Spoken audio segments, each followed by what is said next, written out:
You say I made $7 million and I have to do a single show. Yeah. How have you been able to continuously make money outside the music business?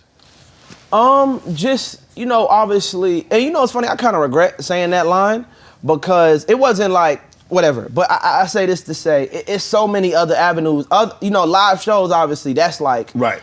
That's a great source of income, and it's the easiest for me because I'm doing what I love and I'm getting paid. You like performing, you like being out there. But when the pandemic happened, you had to be.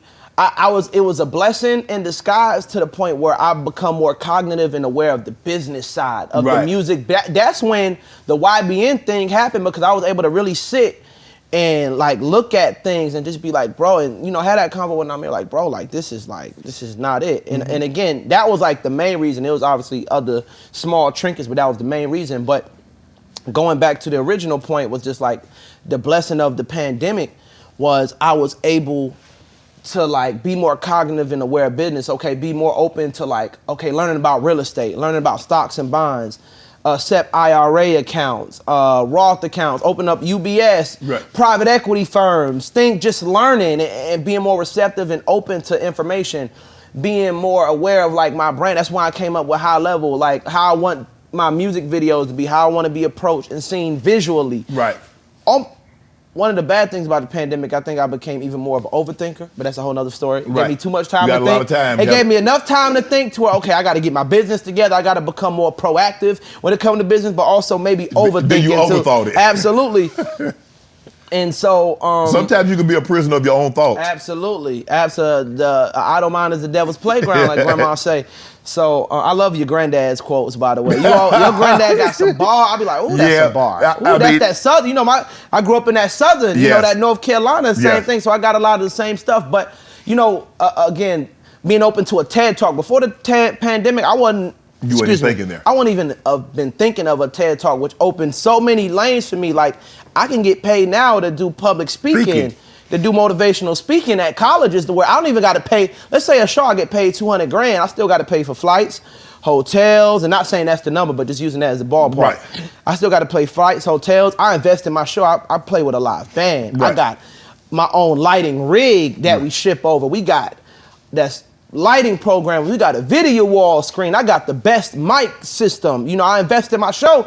So well, you're making $42 by the time all that's over. Exactly.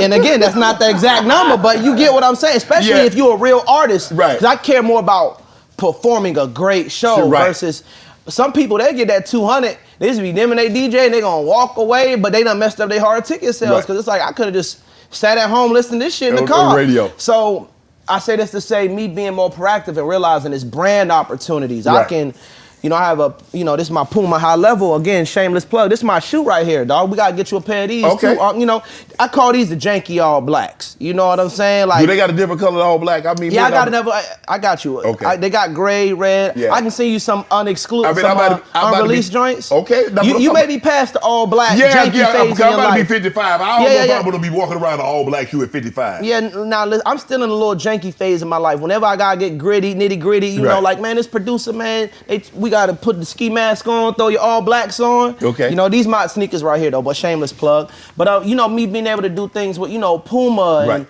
and all of these different brands. So just it's so many. I think that's the blessing now of hip hop. Like I was in a Super Bowl commercial. I was in a Coca-Cola Super Bowl commercial, bro. If this is the 80s or 90s, you got to be the biggest artist in the world in order to get in a Coca-Cola commercial. Nonetheless, a Coca-Cola Super Bowl commercial. But me still being successful, I'm not the biggest artist in the world, but I was able to be in a Super Bowl commercial with Martin Scorsese and Jonah Hill. So I think that's the beauty of hip hop now. It's so many different avenues, so many different streams of income. Like again, we were saying, you can do a brand deal. There's equity plays that you can play to where like, nah, I'm good on the money, but let me get a percentage of that. You can, I have a call a week where I get pre-IPO investments to where people, okay, you can put this amount, or you ain't got to put no money down. If you sponsor this company, we'll give you a percentage of the company, and then 5 to 7 years from now, when we sell this company to a Google or a larger company, you done X10 your percentage. Because versus, let's say, give me $1 million, they just give me 10% of the company, and so when they sell that company, now it's worth times 10. I just made $10 million. Right. So it's just so many opportunities that it's a blessing for. How did you decide the record deal that was right for you? At the time, man, I didn't really do too much deciding with my like initial deal. It wasn't really too much deciding that I had to do, if that makes sense. You get what I'm saying? But with the major label deal, just me sitting down with different partners. Sylvia Rohn, she was amazing. So again, with like that initial deal, there wasn't really too much deciding going on, if that makes sense. You know, just like it is what it is. You take what you can get. Exactly. To an extent, but whatever. That's a whole different story.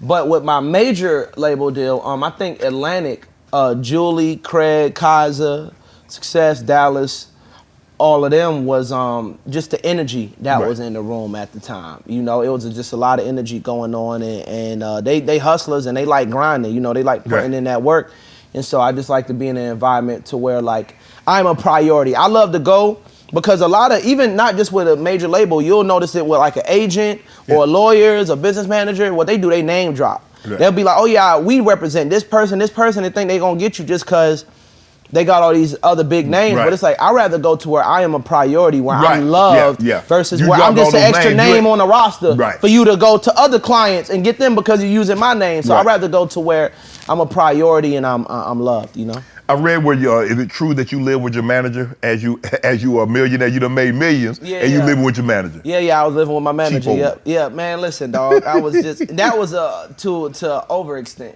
But yeah, I definitely had $1 million in my bank account, was living there with my manager, sleeping on his couch. His girlfriend was pregnant at the time. I was going to the studio. How did you live with yourself?